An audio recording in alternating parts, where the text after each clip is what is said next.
I know very personal po ito, pero I really need to share this with you dahil ako concern sa kaligtasan ninyong lahat. Marami pa rin ang hindi nakakaunawa ng gospel. Simplicity of the gospel means Jesus alone, wala nang iba. And after you got saved, hindi mo alam kung gaano ka nakalapit sa Diyos. Pag naligtas ng isang kaluluwa o isang tao, hindi niya na alam, di ba, yung kanyang kalagayan, kung ano yung magandang ginawa ng Diyos sa kanya. Nakakalimutan niya. Kasi pag naborn again siya, sumasali agad siya sa mga samahan na nagtuturo ng mga maling doktrina. Ha? I am so disappointed with the other people preaching on the streets. Maririnig ko, mali ang turo. Ito yung mga taong hindi mo naman pwedeng i-correct dahil tiyak. You know what? Baka ipagsigawan ka nila gamit pa yung megaphone nila. Sabihin nila nangingialam tayo. Diba? But concern comes from my heart. Dahil nakikita ko marami rin pong pwedeng makinig sa kanila at malin lang ng maling turo at mag-end pa rin sa impyerno yung mga makikinig sa halip na maligtas. Masisipag silang pumapanig sa mga bases, nagbibigay ng mga sobre, magpapatero ng kapilya. I was someone na nung bata pa ako, a giver to that kind of system. O papanik ng ang ruta talaga niyan, marami sa Baclaran, bababa ng Mega Mall. Tapos from Mega Mall, di ba, merong footbridge, lilipat na naman, pabalik ng Baclaran. Yung maraming ruta dyan dati. Ewan ko lang po ngayon kung nasaan na yung ruta. Okay, why am I saying this? Dahil marami pong mga tao ang akala nila nasa right path sila, so balit, nakakalungkot. I will share you some visions. Actually, vision po itong nangyari sa akin. Hindi po siya panaginip. Meron po akong uncle, no? Pumanaw na po siya more than 10 years ago or something. Matagal na rin po. Ito pong tito kong ito ay naimbitahan ko na po sa isang EGR, Encounter with God Retreat. No, nung naging full grace na po ako, natatawa na lang ako sa EGR. Pero what is my intention of inviting my uncle to this EGR service or parang retreat, ne? Siyempre, ako naman, sa akin hindi nakikinig yun kasi pamangkin ako. At napakabata ko during that time. Bata ako. So, bata ka lang, may ganun ugali. Bata ka lang, huwag mo kung matanda ako. You know, they have that kind of mentality. So, siyempre, bata tayo. Sorry for that. Teenager ako. Bata. Makikinig pa sa akin yun? I really don't think so. So, I invited him over to an EGR. And then, it was held dun sa isang institutional church where I was attending I think, mga ilang taon din ako dun sa institutional church na yun. Naging active din ako. Pero masarap kasi yung ganun din na meron kayong activities. I mean, na po natin yan. That's kind of warming to the soul, no? Especially, meron kayong gawain. May excitement siya na nakrecreate sa heart mo. Pero, ang problema, ito po nangyari, EGR. Ito po ay tumagal ng tatlong araw at 2 gabi. Third day, graduation di ba? So, ito pong nangyari. So, kinikwento sa akin nung isang kasamahan namin doon, nagbabantay. Kumusta po yung tito? Ganon. Yung tito mo, yung matangkad na mistiso. Sabi niya, yung parang Kastila. Sabi niya ganon. Opo. Sabi niya ganon sa akin. Yung labas ng labas, maya-maya nagsisigarilyo. Maya-maya yosi ng yosi. Sabi niya ganyan. Nahihiya naman kami sa kanya kasi parang jahe naman. Mas matanda sa amin. No? Yung mga tipong ganyan ba? Sabi ko naman, sabihin na lang po niya sa akin kung yung pero importante yung pagpapatanggap sa Panginoon, naabutan naman po niya ako. Ayun, naabutan naman daw niya. At actually, binidyo pa nga. Nakita ko naman po dun sa video.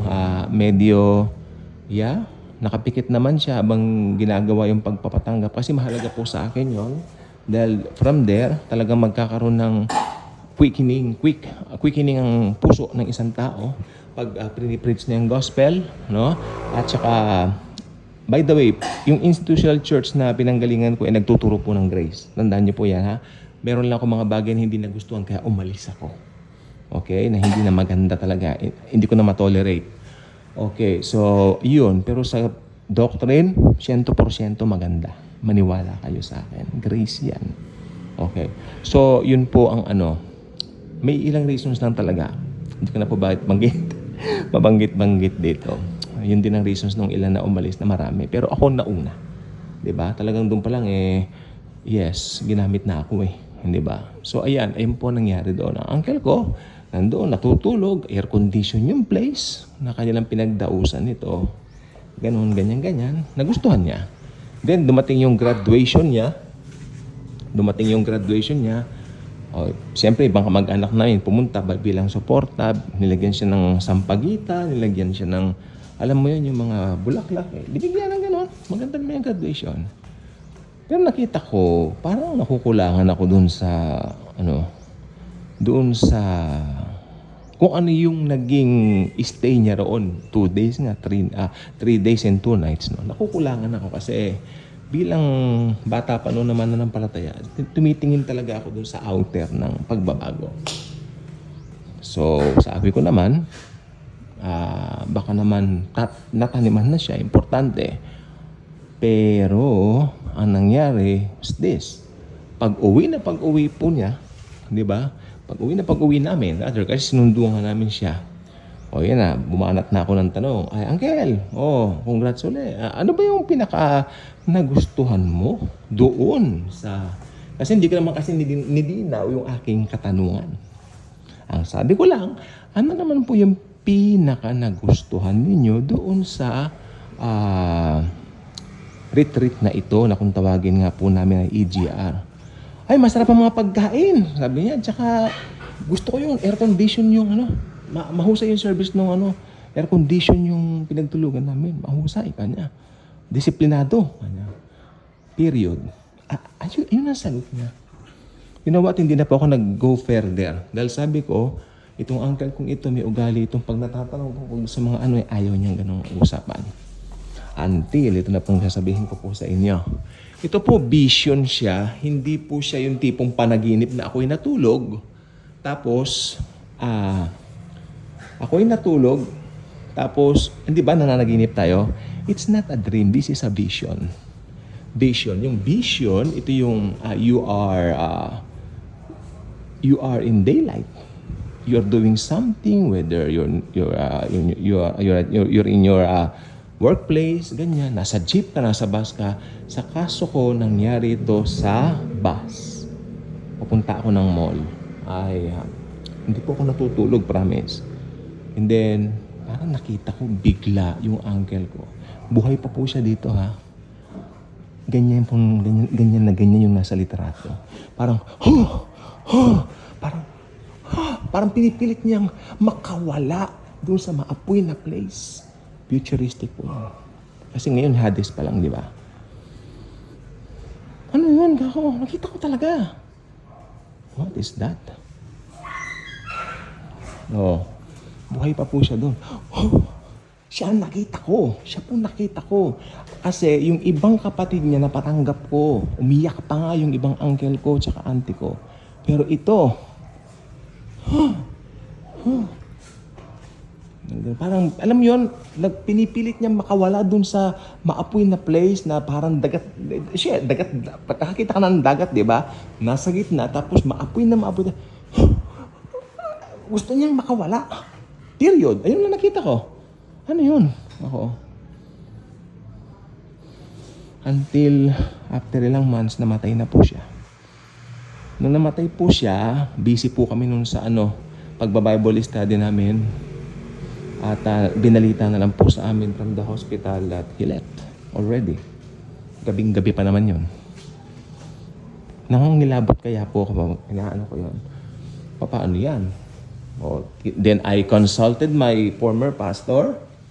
Pastor, ganito nangyari. Nagkaroon ako ng... Hindi ko sinabi sa pastor yung vision. Sorry. Hindi ko na sinabi kasi baka sabihin kinokondemn ko yung uncle ko eh. Diba? So, no. Ganito po nangyari. Pastor, namatay na po yung nag-EGR dito 2 years ago. Kung matatandaan mo yung tito ko. Ako. Ay, oo. Okay. Servicean natin. Nag-service pa. Masipag yung pastor na mabait naman siya. Actually, yung asawa niyang chismos ang dahilan ba't kami umalis. Ayun lang. Minarites ko pa. Wala. Talagang ganun eh. Wala eh. Yung mga anak niya, sabi nga nila mayabang daw gano'n. Pero sa atin naman, forgiven na lahat yan. Okay? Pero yung pastor, may kayabangan pero mabait naman. Alam mo, sabi niya sa akin, ganito lang. Napaka-safe ng sagot niya, nakulangan ako. Pastor, 2 nights and 3 days siya dito, 2 years ago. Yan ang schedule natin noon dito. Kanya. Palagay mo, ako sa pastor, ganun ko kausapin eh, palagay mo, ligtas yun? Ako. Yan ang matter. Tama naman siya dito pero nakukulangan ako sa sagot. Kulang sa akin. Yan ang matter na ang tanging nakakaalam ay si Lord lang. Period. Wala siyang binanggit. Sige, kanyang ganun sa akin at ipapahanda ko na yung mag-service tayo mamaya. Sabi niya, umalis na ako. Alam nyo ngayon, na-realize ko tama yung sagot niya. Only the Lord knows kung my uncle saved. Ayaw ko rin tumingin dun sa mga ipinakita niya right after that dahil sa totoo lang po, nagmumura pa rin right after that EGR. So, ang gusto kong sabihin po ngayon, nakakakilabot yung vision ko na yon. At saka, pag meron tayong sinera ng good news, huwag mong ipagpilitan yung gospel. Huwag mo siyang pilitin na maborn again. Halika rito, pipilitin kita. Kailangan tanggapin mo si Jesus. Ay, huwag mong gagawin yon. Kaya yung mga panukala ngayon, dapat bang gawin ang Biblia na talagang mandatory sa mga school? Ako hindi po ko payag. Mas maganda kung pag-aaralan nila ito, bukal sa loob nila. Hindi yung minandatory mo na parang sa pilitan. Ayoko po ng ganon. Hindi pinagpipilitan ang salita ng Diyos. Tandaan nyo, ito ay natatagpuan. At pag natagpuan ito, binasa ito, doon makikilala nila ang Panginoong Hesus. Hindi ako sigurado doon sa mandatory. You know what? Ang tawag dito? Pag-present nito sa mga students or pupils. Dahil, parang gagawin mo lang siyang requirement. Wherein, mas maganda sana, pagpalagay mo na, pwede rin siguro yon kung gagamitan naman ni Lord yung paraan na yon para mas marami makakilala. Hindi ako sigurado ngayon. Doon. Iba pa rin talaga yung nag-i-evangelize tayo and to bring people to the Lord through the good news of the Lord Jesus Christ alone. So yan lang po, it's a vision na nakita ko. Ganito siya Ay, alam ko po Parang nagpupumiglas siya. Sigurado ako hindi ako natutulog. Gising ako, nasa bus ako. May sound pa Yung boses talaga niya. Marami siyang kasama pero siya talaga yung kitang-kita ko. Then after ilang months nga pumanaw, di ba? Siyempre lalo ako nagulantang, Lord, ano yan? Ganun lang po ba yun? Namatay ng nakakakilabot. Grace is grace. Yes. Pero simple lang naman ang gagawin. Tanggapin lang naman, di ba? Hindi naman mahirap yun. But for some people like my uncle, madyongero, sugarol, that's it. Daming asawa. Okay. Pinasabi ko to, hindi ako nangongondem. Sinasabi ko po ito bilang mga bunga ng kanyang ginagawa after nung nasabing AGR. Kaya ngayon di ako believe sa mga AGR, sa mga ganyan, because yung mga ganyan, programs lang po yan.